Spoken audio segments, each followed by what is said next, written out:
What up, guys? It's Bible with Josh, and today I'm going to go over Psalm chapter 3.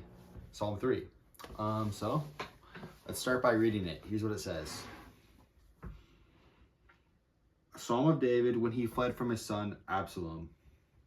Lord, how many are my foes? How many rise up against me? How many are saying of me, God will not deliver him? But you, Lord, are a shield around me, my glory, the one who lifts my head high. I call out to the Lord, and he answers me from his holy mountain. I lie down and sleep, I awake again. Because the Lord sustains me, I would not fear. Though tens of thousands assail me on every side, arise, Lord, deliver me, my God. Strike all my enemies on the jaw, break the teeth of the wicked. From the Lord come deliverances, may your blessings be on your people. Wow, that was a lot. That was a lot from King David in this psalm to God. And so I want to start by saying, yes, this is a Psalm of David, and we need to start before Psalm 3, actually. So to start before Psalm 3, I'm going to talk about where this all started from, where this originated from. Why is his son chasing him? So his son is Absalom. And from context and things, in 1 Samuel chapter 15 through 18, we know that that is when this is all going down, if you want to check that out, to cross-reference, when Absalom was trying to kill David. The reason Absalom was mad at David was basically because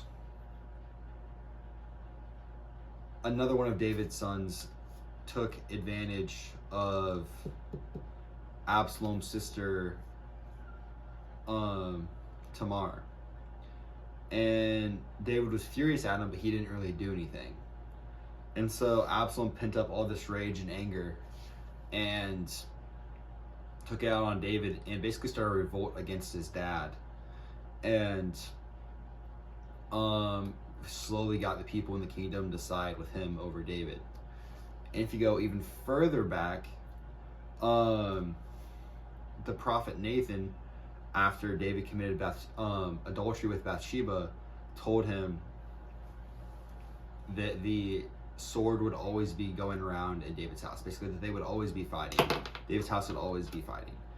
And so this originated from that, when Nathan told David that about his sin against the Lord with Bathsheba. And then that led to Absalom getting mad at David because of his half-sister Tamar, and David not punishing his other son who took advantage of his half-sister Tamar. I hope that all makes sense. And then, so that leads us to Psalm 3. I'm glad we got that answered and taken care of. And so in Psalm 3, David is not happy. He says, Lord, how many are my foes? How many rise up against me? Many are saying of me, God will not deliver me. But you, Lord, are a shield around me, my glory, the one who lifts my head high. So we see this from David, that he's, I guess I would say he's like overwhelmed. That I wrote in my notes that David is feeling that he needs help and he's overwhelmed.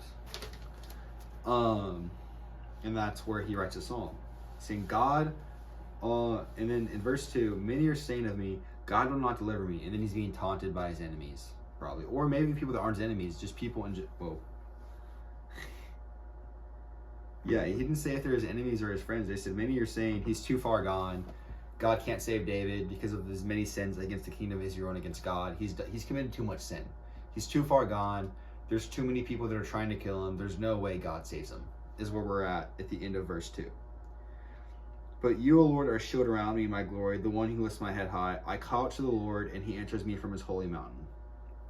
So, at this point, I think David's starting to remember all the times God has been good to his people, and all the times God has been good to David in his own lifetime. And he's reflecting upon the times that the Lord has provided for him. I lie down and sleep, I awake again, because the Lord sustains me. I will not fear through tens of thousands assail me on every side. So even though tens of thousands are around him on every side, he's still putting his trust in the Lord and remembering the Lord. And trusting the Lord over how dire things look. which I think is a good application to our lives, where there's many times where I get overwhelmed by things that are much smaller than tens of thousands of soldiers trying to kill me on every side of my house. But there's so many things we worry about that still aren't worth worrying about. We have so much anxiety over things that are ultimately meaningless. All right, anyway. And then in verse 7 he says, "Arise, Lord, deliver me, my God. Strike on it my enemies on the jaw, break the teeth of the wicked. For the Lord, from the Lord comes deliverance. May your blessing be on your people." And I think this ties into Psalm 2 well, because we see in the first 3 Psalms of the book of Psalms, the final, like kind of the main idea of the text is in the last sentence in Psalm 1. "For the Lord watches over the way of the righteous, but the way of the wicked leads to destruction." Psalm 2. "For his wrath can flare up." Yeah. Sorry. "Kiss his son, or he will be angry, and your way will lead to your destruction. For his wrath can flare up in a moment. Blessed are all who take refuge in him, the Lord." Psalm 3. "From the Lord comes deliverance. May your blessing be on your people." So we see the main thing we need to be taking away in each chapter at the end, in the very last sentence, which I think is really cool about how this is Psalms has gone so far.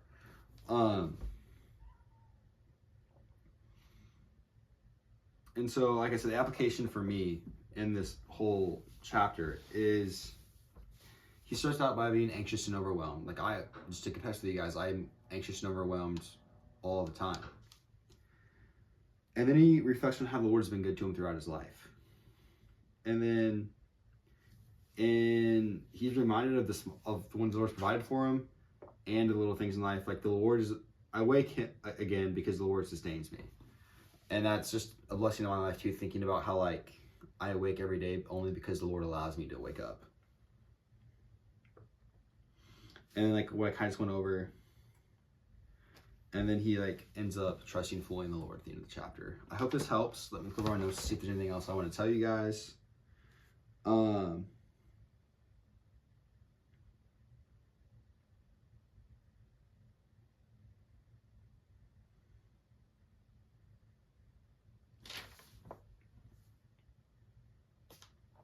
All right, yes. Final thing. You can be surrounded by your problems and still be surrounded by God. I hope this helps. Love you guys.